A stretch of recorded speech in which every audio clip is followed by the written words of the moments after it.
Globalisation began in Britain in the 1980s when Margaret Thatcher dismantled much of manufacturing and poured millions of pounds into building up the arms industry.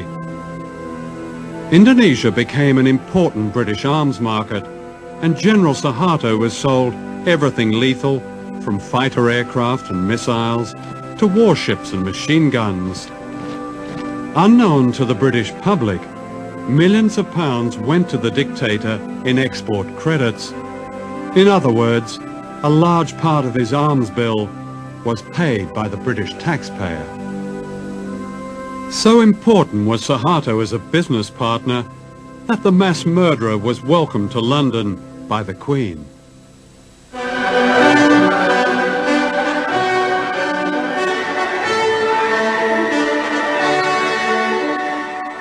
Who are the new rulers of the world? Their empire today is greater than the British Empire ever was.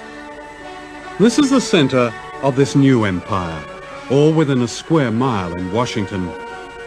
Down the road from the White House and the US Treasury is the World Bank and the International Monetary Fund.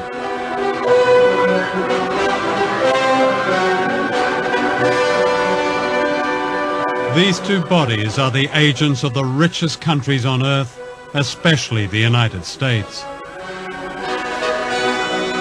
The World Bank and the IMF were set up near the end of World War II to rebuild the economies of Europe. Later they began offering loans to poor countries, but only if they privatized their economies and allowed Western corporations free access to their raw materials and markets. Debt has really been used as an instrument in order for the IMF and the World Bank to get their policies implemented in many developing countries. And we're into a situation now where the poorest countries are in a cycle, a vicious cycle of poverty.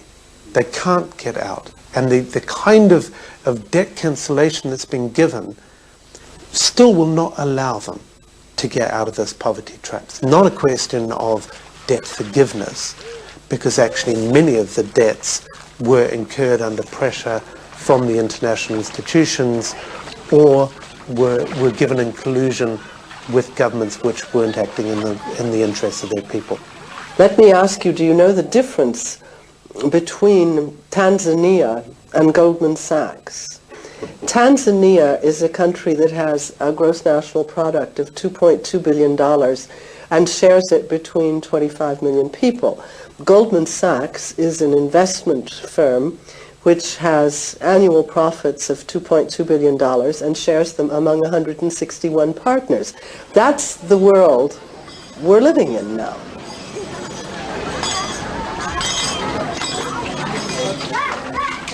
The World Bank says its aim is to help poor people, promoting what it calls global development. It's an ingenious system, a kind of socialism for the rich and capitalism for the poor. The rich get richer on running up debt, cheap labor, and paying as little tax as possible, while the poor get poorer as their jobs and public services are cut back in order to pay just the interest on debt owed by their governments to the World Bank.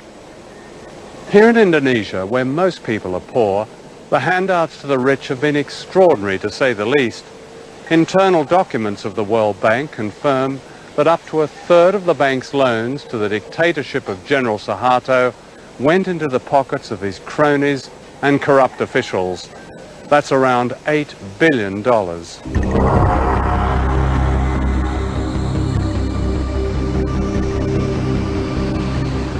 Globalization means that capital, big money, can be moved anywhere at any time without warning. In 1998, short-term capital was suddenly pulled out of Asia, crippling the miracle economy overnight. When the Indonesian rupiah collapsed from being roughly 2,500 rupiah to the dollar to being what it is now, 10,000 rupiah to the dollar, the costs to Nike for each Indonesian laborer was cut to 25% of what it had been. And Nike got a great discount on Indonesian labor as a result, and did not unilaterally raise Indonesian wages to the same standard they had been prior to the devaluation of the rupiah. With the economy collapsed and Indonesia on the verge of revolution, Soeharto was forced to step down, having already stolen an estimated $15 billion. During his reign of more than 30 years, Soeharto had handed out public utilities to his family and cronies. They owned most of the national power grid. Nothing was overlooked, from TV stations to a monopoly on taxis. Driving from Jakarta Airport, you even paid a toll to Soeharto's daughter. These unfinished buildings are monuments to corruption on a scale unheard of in modern Asia, to what the World Bank called the miracle economy. The bank presents itself as an economic development agency focused on the reduction of poverty.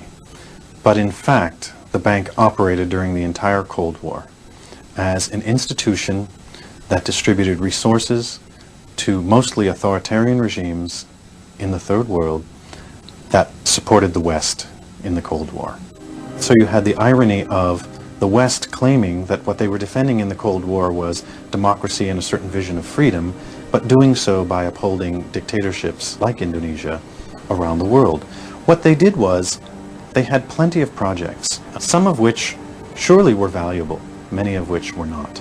Every one of these projects, from the Indonesian government officials' point of view, was an opportunity to skim, to live a luxurious life, and the accumulated theft over the course of Suharto's new order, roughly 3 decades, was $10 billion that's unaccounted for, out of a total of about $30 billion that was loaned. And when I said to the Auditor General of the World Bank, what if a group of Indonesian citizens or even the government were to challenge the World Bank in the World Court over this loss of money? The citizens who bear the burden of this debt never got the money. Why should it still sit on their shoulders to be repaid? And his response was, we would be bankrupted. And I said, why? And he said, because this has gone on the world over.